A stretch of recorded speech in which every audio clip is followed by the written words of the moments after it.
So one of the most acclaimed films released in 2012 was Steven Spielberg's Lincoln. Critics loved it, it did amazing at the box office, and it got a boatload of Oscar nominations, winning 2, including Best Actor for Daniel Day-Lewis. Lincoln was by all accounts a smash. But, do you remember this? You probably do. There was another Abraham Lincoln movie released in theaters in 2012, and this one didn't do as well as Spielberg's film, Abraham Lincoln Vampire Hunter, of course, released in June of 2012 to mixed to negative reviews and pretty underwhelming box office. There was a lot of anticipation for this film because the book by Seth Grahame-Smith was very beloved, very popular for a couple years there, and he wrote the screenplay. So there was the thinking this would be a really fun, exceptional action movie, summer extravaganza. But I don't know about you. Walking out of that theater, I was very disappointed. And watching this movie again last night, I was like, man, they really effed this one up, right? This is a movie that could have been great, that could have been a lot of fun, but it misses in so many ways, and really, more than a decade now since it came out, is not talked about anymore what went wrong with Abraham Lincoln Vampire Hunter. Hey guys, it's Brian. Welcome to the awards contender, and it's time to talk about a movie that didn't contend with anything, right? Abraham Lincoln Vampire Hunter. This one just did not hit with critics and audiences the way some of us might have expected in those early months of 2012. Ultimately, despite a couple interesting things about the movie, I guess, I would classify this as a movie fiasco. Why? Why did this one just really crash and burn in so many ways? I've got 10 reasons. The 10 reasons why Abraham Lincoln Vampire Hunter is and will always be a movie fiasco. Number 1 is the very confusing medley of tones. So here is the main problem, I would say, with Abraham Lincoln Vampire Hunter. It doesn't really know the kind of movie it wants to be. Part of it is very serious, and it almost plays in those early scenes like Steven Spielberg's Lincoln. You know, it's dead serious. We have backstory, seeing like how Abraham Lincoln came to be this vampire hunter in this alternate history. In the first 20 to 30 minutes, there's like a little bit with vampires, but it's more of like a serious exploration of his character. And that's well and good, I guess, but like we're going into a movie like this to be entertained and have some campy fun. The 16th president, like beheading vampires and shit, right? Like, we're expecting a certain kind of movie, which eventually it turns into. In the second half, there's more action, there's more violence, there's a more campy aspect to it. But the problem is that it's trying to have both. It's trying to have its cake and eat it too, right? It's trying to be a serious action film and have all of these moments of crazy vampire effects and Abraham Lincoln running down the top of a train and battling vampires. The movie is trying to do both, and it doesn't work at all. Like, from beginning to end, you don't know what to take away from this movie. It's like there's 3 or 4 directors in charge, and none of them got a chance to really put their stamp on the narrative, on the film. So when it ends, your hands close on air. You don't know what to think. You're just like, okay, that was a way to spend an hour and 45 minutes, but I have gotten nothing out of this experience. And even though there's a lot wrong with this movie that I'm going to continue to talk about, I do think the confused medley of tones throughout the film is what really brings it down. Number 2 is that it completely deviates from the best-selling novel. Now, I get it, right? Like, a movie is very different from a book. They can't, like, have the same qualities all the way through. You can't follow a novel when you're adapting a movie, scene by scene. I get it. That doesn't work. But, like, I read the book before the movie came out because it had been such a talked about, like, work of alternate history fiction, right? And I really enjoyed it. Like, there's a good pace to the book. Seth Grahame-Smith, like, he has a way with words that really keeps you engaged in that novel. And he wrote the screenplay to the movie. I'm not sure everyone knows that, but I mean, there might have been ghostwriters, other people, I'm not exactly sure. When you see how the film turned out, and you see how different it is from the book, like with the characters, with the storytelling, it's hard to believe like he was the only one writing the movie, because since he also wrote the book, you would think he would try to keep a few more elements from his own work, because the film, it has like completely different characters at times. The backstory in the movie is super rushed. The scenes of action and violence in the novel are really fun to read, but they don't come off very well in the movie, as I'll get to. And so I think like the fans of the book going into this movie in June of 2012, they were very disappointed. People who went in knowing nothing, maybe they liked the movie better, but if you'd read the book, you just were like, this is not anywhere near the quality of the novel by Seth Grahame-Smith. Number 3 is Benjamin Walker as Abraham Lincoln. I'm sorry, he has zero charisma in this film. He can't hold a movie completely like on his shoulders. I don't think it's a mystery why he never became a movie star, why we haven't seen him in much, like in film. Like, you know, this movie needs somebody with a lot of presence to hold this whole thing together, especially when the tones are confused and all over the place. I think if there had been an actor as Abraham Lincoln in this movie who you really responded to, who was a lot of fun to watch, whether it was a more serious scene or a crazy action vampire scene, Benjamin Walker is just kind of stiff on the screen when he's younger, when he's older. Like when he's older, Abraham Lincoln, and he has the makeup on his face, you can't even really see Benjamin Walker. It could be anybody, right? It could be any actor. And the makeup itself isn't very convincing, you know, that's a separate thing, but like, you don't really buy him as the Abraham Lincoln we know from photographs and so many things culturally. He just doesn't have what it takes to be the star of this film, and so I do think the Benjamin Walker of it all kind of tanks it. I mean, I don't think it would have been more successful with a big movie star in that role if it was like Brad Pitt or Leo DiCaprio or something. Like, I don't think that would have worked either, because we would have been looking at like the movie star and not necessarily Abraham Lincoln. So I don't think hiring like a celebrity, like a big name for the film would have made sense. It could have been someone we've never seen before. I don't know, watching this again last night, Benjamin Walker does not have what it takes. Number 4 is the supporting cast, which is fine. The movie has some good people in it, like Rufus Sewell, like Anthony Mackie, and Dominic Cooper, but they all get very one-dimensional characters to play. Nothing really pops in the film from the supporting cast. Mary Elizabeth Winstead as Mary Todd Lincoln does not work at all, and she has zero chemistry with Benjamin Walker. And I'm watching these scenes play out, and I'm like, I would much rather be watching Sally Field and Daniel Day-Lewis in Lincoln by Spielberg. Their scenes together have much more life and vitality and things.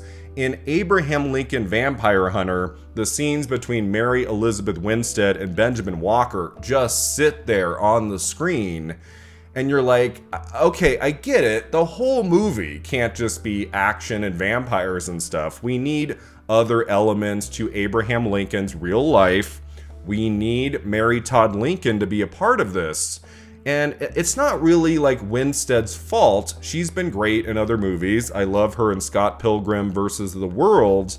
But for this movie, she just feels kind of off. She doesn't look like she got much direction, you know, like she's just showing up and trying her best, and it just doesn't work. The supporting cast is fine. I mean, I'm a huge fan of Dominic Cooper, man. Like, he is one of the most attractive actors in Hollywood, I would say.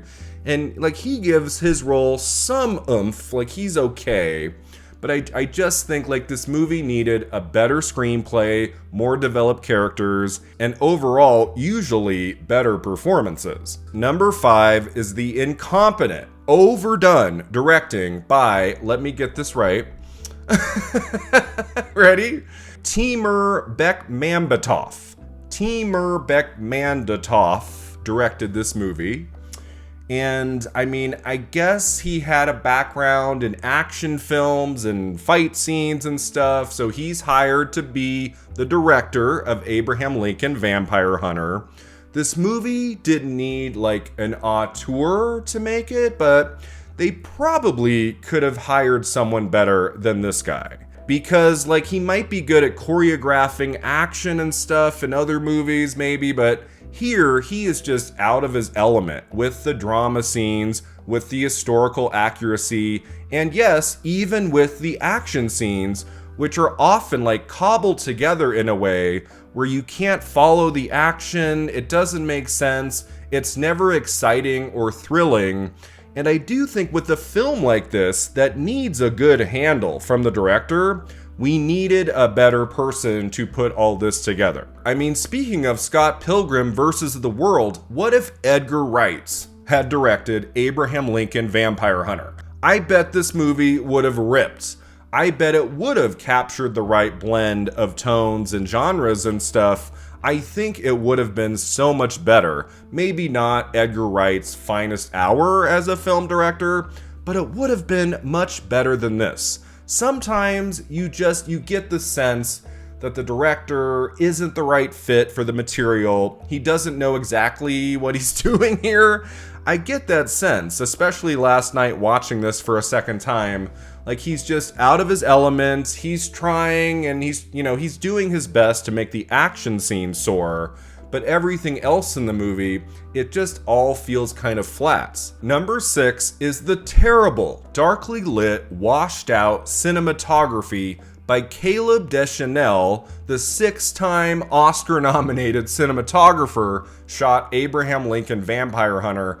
And I don't get it. I don't know what went wrong there. Obviously, he's very talented, but especially in the action scenes in the second half of the film, it's very hard just to see things. Anything that takes place at night, it's just very darkly lit to the point of just absurdity. There is a washed out quality to the cinematography in this movie that I don't think needed to be done. Even in the most serious moments, I would say, there's an artificiality to the cinematography. Like it was tampered with a lot in post-production, right? I mean, of course, there's a lot of CGI and vampire effects, which, I'll get to in a second. But you look at the cinematography in Spielberg's Lincoln, and it's so precise. It's a little bit dark at times, but it's all to serve a purpose in the storytelling, in those scenes, in dark rooms. It's so well done in that Lincoln film from 2012 that when you look at any given 10-minute sequence in Abraham Lincoln Vampire Hunter,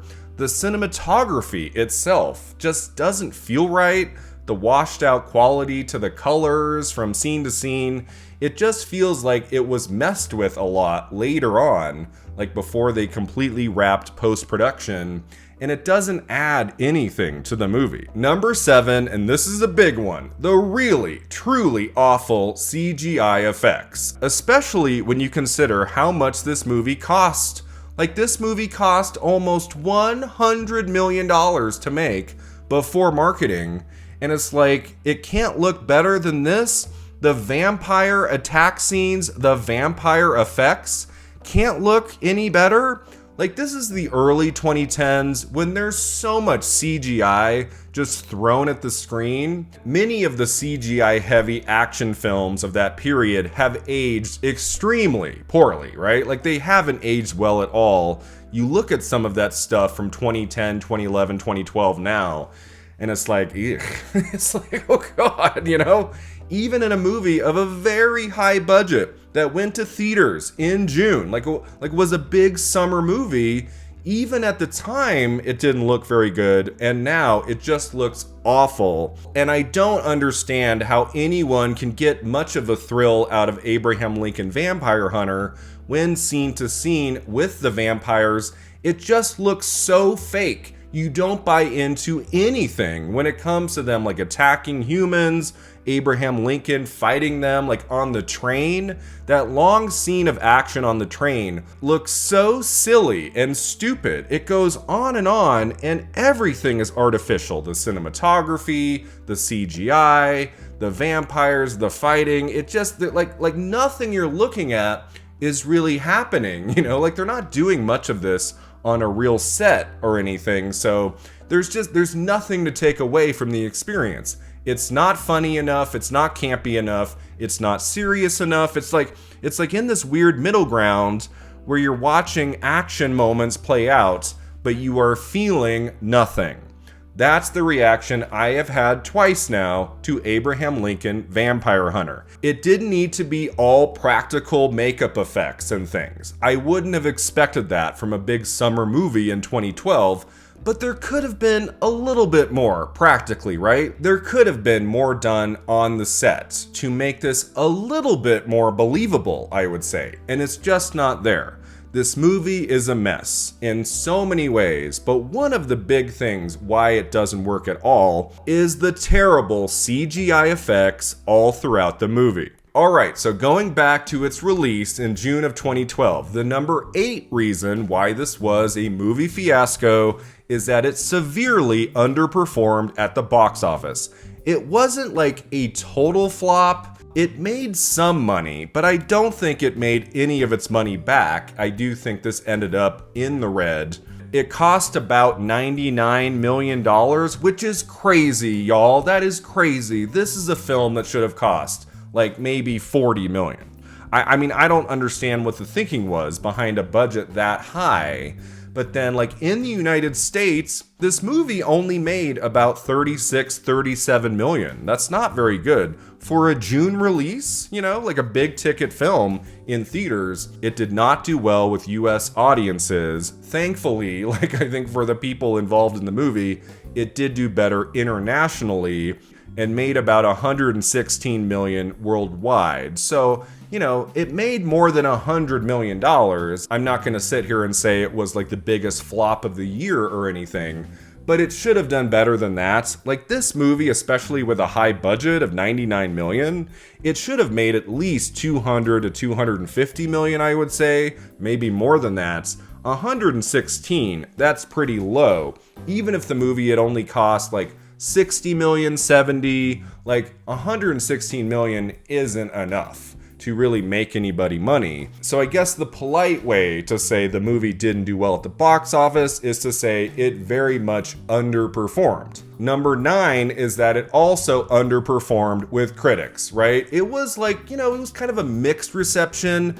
A few critics liked it. It wasn't like all negative, but I would say it was like mixed to negative in their reception, and some critics really came after it hard. It's currently in the 30s on Rotten Tomatoes. That's not very good. And I mean, you have some really funny quotes from critics at the time. Bruce DeMara in Toronto Star said, "This film should be campy fun, but in the unsteady hands of this director, it feels labored and unsatisfying." Dan Jolin in Empire Magazine says, "The grave tone makes it stiff and leaden. The digi-saturated look is a turnoff, damnable and disordered." And Rafer Guzman in Newsday said, "Not just a letdown, but an absolute disaster." So yeah, the critics for the most part didn't care for the movie. Like they didn't lift it up at all around the time of its release. And in the years since, like nobody's looking back at Abraham Lincoln Vampire Hunter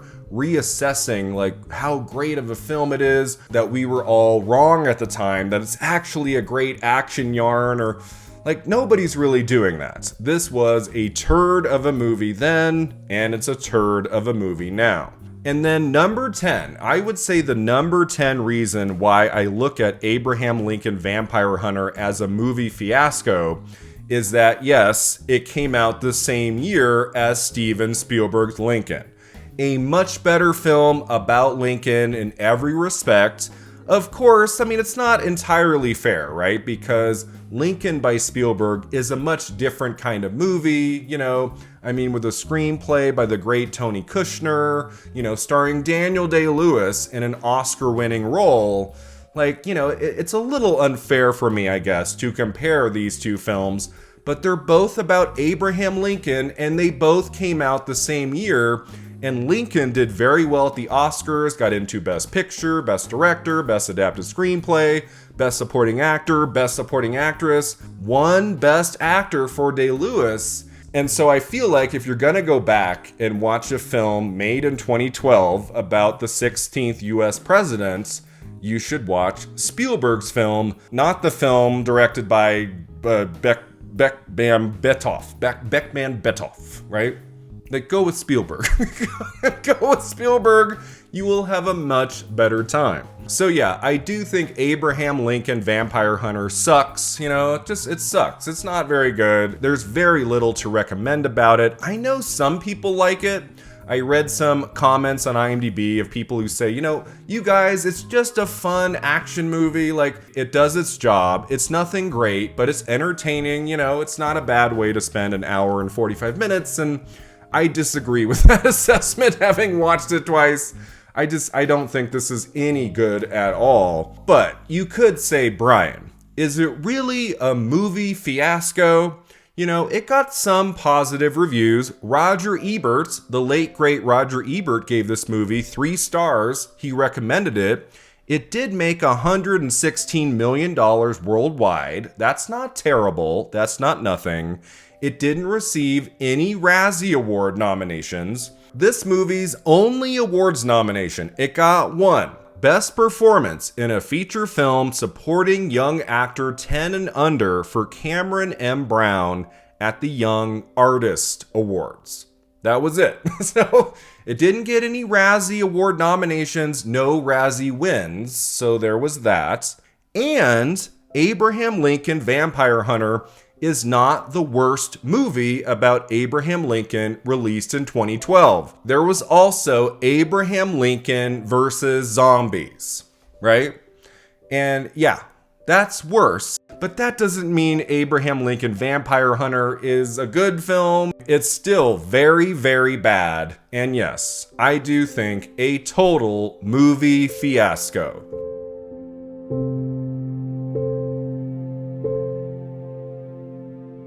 Thanks so much for watching and subscribing, and let me know in the comments below, what do you think of Abraham Lincoln Vampire Hunter? Is it as bad as I made it out to be in this video? I'll see you next time at the Awards Contender.